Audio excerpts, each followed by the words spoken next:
So we gotta go to top five. The top five favorite albums, any genre.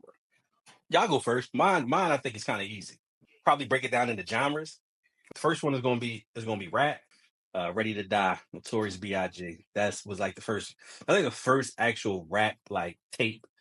My sister gave me the tape. First tape I ever really listened to. I didn't really listen to rap before that, but yeah. So it actually was my introduction into rap music. Amy Winehouse, Back to Black. Her second album, excellent album. Showed showed Amy in at her highest power. Being a classically trained singer. A lot of her songs are very kind of soulful. But it even showed like a lot of her kind of struggles as a person. Her struggles in relationships, her struggles with substance abuse, alcohol, things of that nature. Unfortunately, we lost her. Damn, we lost both of them too. But they were that was a great album.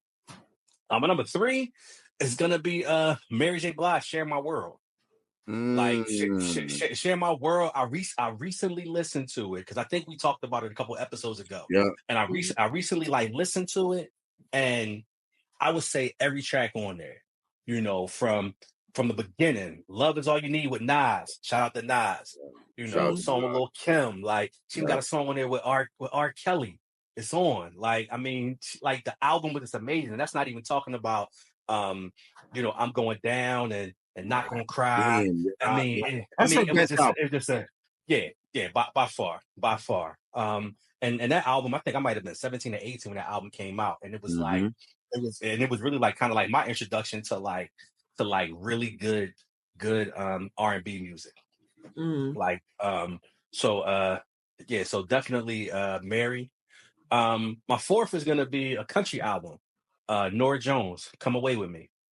That's the album that really put Norah Jones on the map. She won, God knows how many Grammys. I think like 7 or 8 Grammys.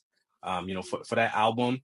I actually met Norah Jones. I wonder if she remember this, but I actually met Norah Jones at I think Sound of Music or Sam Goody, whatever music retail store was at Broad and Walnut. I met her there. And she was just there shopping, and her song was playing, and I was like, "That's a nice song." And she was like, "That's me," and I was like, "Okay." So I looked at the album, and it was, and it was her. I bought it that day, and for a long time, it was my favorite album, and it's still one of my most favorite albums. The last one is more like a honorable mention for me, but it's by an artist named Cleo Soul. And Cleo Soul, that name. yeah, right, Cleo Soul, and she's from the UK. And she she puts you kind of in the mind of like a Adele. But she's almost kind of like a right in between like Adele and Amy Winehouse. She has an album, and I listen to her so much that it's hard for me to really kind of like pick out like what I would consider like her best album. But she has an album called Mother, and it was in I think 2021 the album came out, and it's a great album. It really kind of focuses on her becoming a mother, and her kind of a transition to having a child, but then also kind of how she's kind of realized some of the lessons and some of the interactions that she had with her own mother. So it's just a great album. Another UK artist. So that would be my top five. Is that 5 or 4? I got Big. I got Mary. I got Amy Winehouse. I got Norah Jones, and then Cleo Soul. got Cleo Soul. Yep. Yo, Belle, I want you to go next, but I just want to say Cleo Soul, I had her song Know That You Are Loved from the Mother album on playlist. And I don't know where I heard it, but when I hear songs like that I like, I immediately throw it on a playlist. So I'm gonna have to check it out. yeah. Thank you, Reggie, putting us down. Right. Mine's is going to be like R&B and rap. Waiting to Exhale soundtrack. Ooh. That's what mine. Yeah, like you can listen. Is it not gonna cry on that? Is it not gonna cry on that? Yes. Yes. Yes. Mm-hmm. So it's on both. It's on Share My Right. World and Remember on the video, she walk away burning the car up in the background. You right. Well, The black lipstick. Yeah. Yes. You ever burn any cars down, Rebellious? No, but I told you I spray painted one before. Yeah. Might as well And burn. I feel like these big tacks, like from the hardware store, under some tires, so they could. Lord have mercy. It's my teenage years, don't hurt me. I was watching Waiting to Exhale. What'd you expect? Got it. Shout out to Waiting to Exhale. Those were 4 or 5 women that were not in competition with each other. That they all were just amazing. Great movie too. Friend. Yes. Great movie. Yes. Great movie. Funniest part. I'm sorry, I'm stealing your time, but when my man had on the vest and was talking to Layla Rashawn, and he was like, "You bitch!" From outside the puppy. Yo, his heart was hurt. Excellent movie. Yes. Excellent movie. Girl power. Excellent movie. Man. Yeah. Shout out girl power. All right, I'm gonna go to the other side in my teenage years. Snoop, The Chronic. That was my song. John, I could listen to almost every one. Then I'm gonna go back. Michael Jackson, the Thriller album. That right there. Love that whole thing. You couldn't tell me I wasn't Michael. I had a Jerry curl.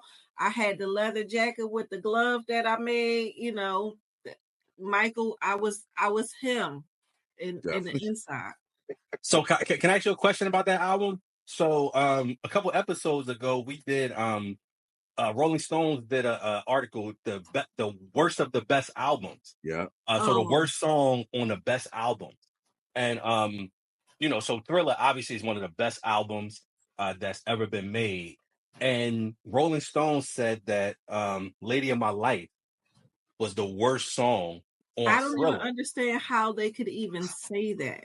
It's interesting. So we all so I was a little biased because "Lady of My Life" is my favorite Michael Jackson song, right? So of course I didn't think it was the worst. But I think when me, James, and B started going through the track list, and I actually have an OG Michael Jackson Thriller album right over there on my on my record player.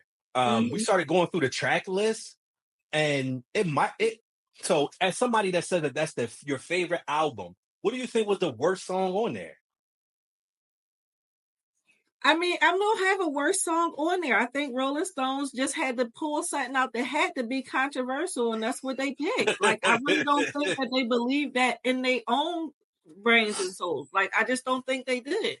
Like, it was just like, all right, fuck it, let's throw a dart at maybe 5 songs and see which one stick. Because Lady of My Life is a beautiful song. It is.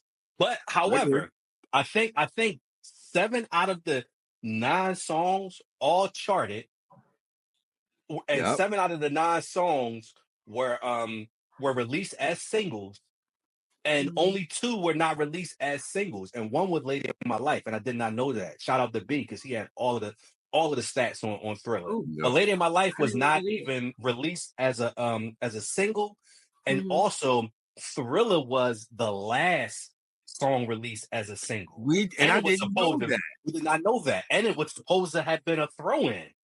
Wasn't even really supposed to have been. It was a throw-in. It was the last song, and Thriller album, for it to have 7 singles was already a record. 7 singles and I think all 7 may have been in the top 20. Yeah, it's just a great album. It's a great album. Yes. I'm gonna go Destiny Child, Cater to You.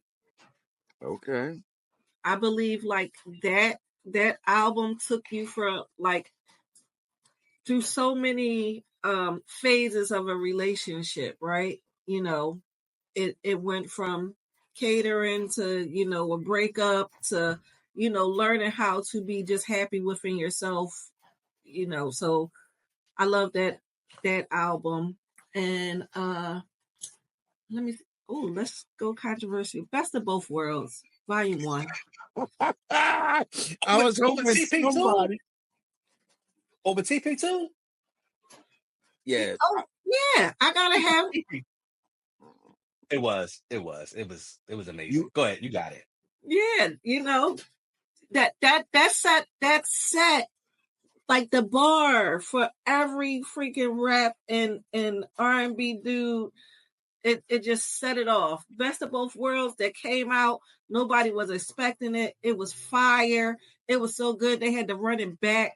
Like, you know, who else made a R&B and rap album that great? Nobody. No, they tried. Yeah, that was a shit.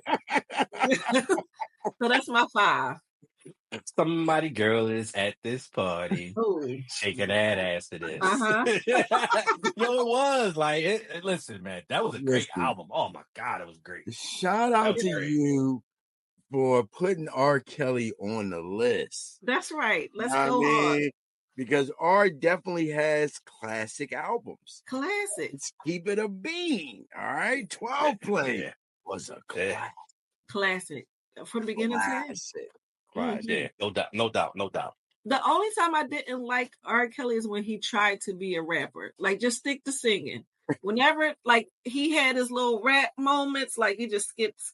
Like, that's not stay in your lane. Like, this is what you do good. Like, you might have started off thinking you was going to be a rapper or something. I don't know what came out. Because, like, that Honey Love album, think about it. When he was, what was it? A public announcement? Yes. Oh. He was, like, kind of rapping on there. Hey, well, but you gotta think about, like, a lot of them R&B singers, like, tried to rap. Just think about you know, think about Tina Marie in Square Biz. Yes. Yeah, she had a whole 16 bars at the end of that. And that might have been she had a whole 16 bars at the end of it. She broke out. Yeah, she did. She the first female rapper. It worked for her though, but for R, no. Listen, Ralph Tresvant was rapping.